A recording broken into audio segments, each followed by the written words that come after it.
Shane, thanks for joining us on 100% Footy. We're at the halfway point of the season. How would you assess the team's start to the year? Look, it's a great scientific saying that, you know, if you keep doing the same things over and over again and expect a different result, you're kidding yourself. There was a lot of talk last week when you were gone. Benji was in Fiji as well during the bye round. Yep.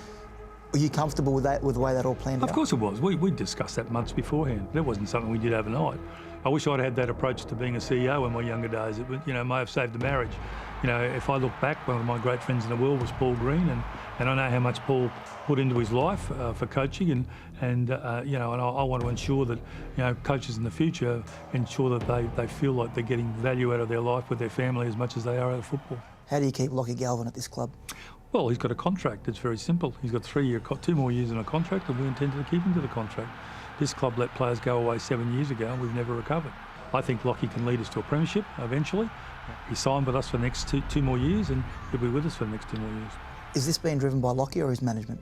Oh, look, everybody likes to blame management for things. And look, Isaac and I, we had a reasonably fervent discussion on Friday, but I think he's just going through there's a whole lot of head banging in his ears. He's become great overnight and a champion, and I understand that, and then everybody's in his ear, you could be here. I will say this, though, to any club out there that thinks they can chase Lachlan Galvin, there's a thing called anti-tampering, and if you think for 1 minute, I won't take it to the NRL, you're kidding yourself.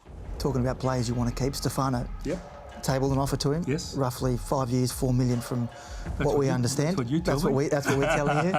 But you see him as the future of this club. Yeah, I do. Look, Stefano's a different case to Lachie. I mean, Stefano's lived through the heartbreak of being 2 wooden spoons. That's a tough gig. I'm hoping he stays, and I'll do everything I can to make sure he stays. I'm sure you have your thoughts on the clause in his contract, but it's rubbish. I might make any claims, but I've never seen a clause like it in my life. I've done it for 32 years, and I've never seen a clause like that. That's why I've gone to with a 5-year deal and wiped out all the clauses, and more money than he would have got if those clauses had been enacted. I'll ask you this, though. Is it in the club's best interest to wait until the end of the season for Stefano to seek options elsewhere and then potentially leave, because then you're in a situation where you don't have a lot of time to replace him? No, I'll know. If he rejects our offer, I know we're in trouble. It makes me a very rich man. I've got $1 million in salary cap at the moment. If Stefano leaves, I'll have another $1 million in salary cap. So I'll be a very dangerous man out in the marketplace. Do you believe Jarome Luai is the circuit breaker? Oh, no doubt.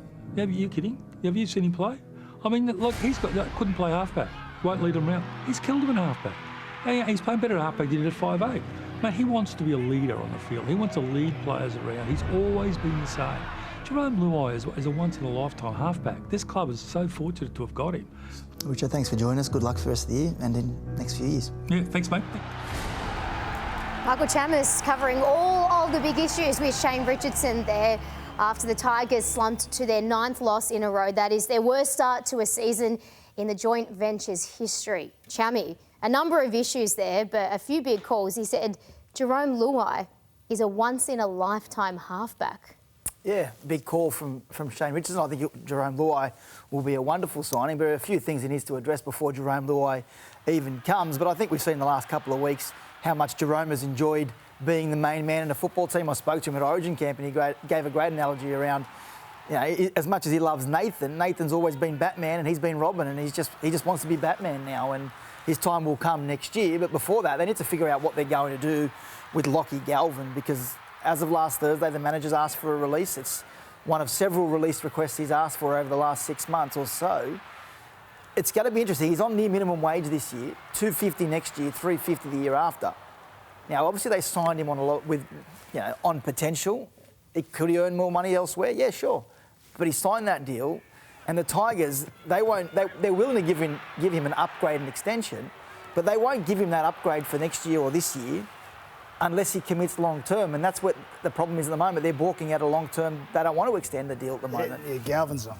The first thing I thought of when I heard this, I thought, mate, you're an 18-year-old kid, pull your head in. You're playing first grade, you probably shouldn't be at the moment. Then I think, well, hang on a second, why is he?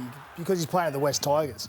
And I look at that club, and I think personally there's so many issues everywhere. I mean, I look at their coach, Benji Marshall. I have absolutely nothing against Benji Marshall. Played a lot of footy against him, and I think he's a good guy. But to be thrust into a head coaching role when he's had zero experience, he's supposed to be under Tim Sheens for a couple of years to learn his trade. It lasted 12 months. Now he's thrust into the head coaching role, and some of his words and actions this year about how rugby league isn't his top priority, his family. Well, I think we all understand that our family's needs and their health are the top priority. But I think needs and wants are two different things. I think going on a holiday to Fiji in, May is a bit rich when you've lost 8 or 9 games in a row. And look, I don't know whether reserve grade and Jersey Flegg had a bye as well, but I think you should have your eye over the entire club. And when you're trying to keep guys like Lachlan Galvin and Stefano, what do the club go and say to them when they try to say, mate, put the club first? The club should be your top priority. Like, how can they go and say that to that when the head coach isn't doing those actions? He's not talking those actions. He's not doing those actions. I just find it hard for them or hard for the club to go to kids like that, young blokes like that, and try to keep them at the club. Can you understand Lockie wanting to leave, Gus? Look, I think he's being influenced. I think that's older people in his ear.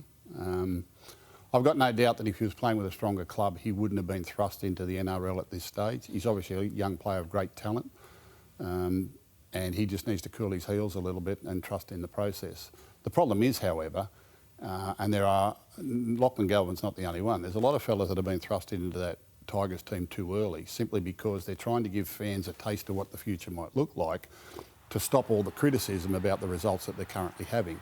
If you're going to fix a club like the West Tigers, if you're going to take a team that's in the bottom 3 or 4 of the competition and try to have sustainable success in the long term, it takes a long time. You need a long-term plan. You need a long-term strategy to both development and recruitment and salary cap management.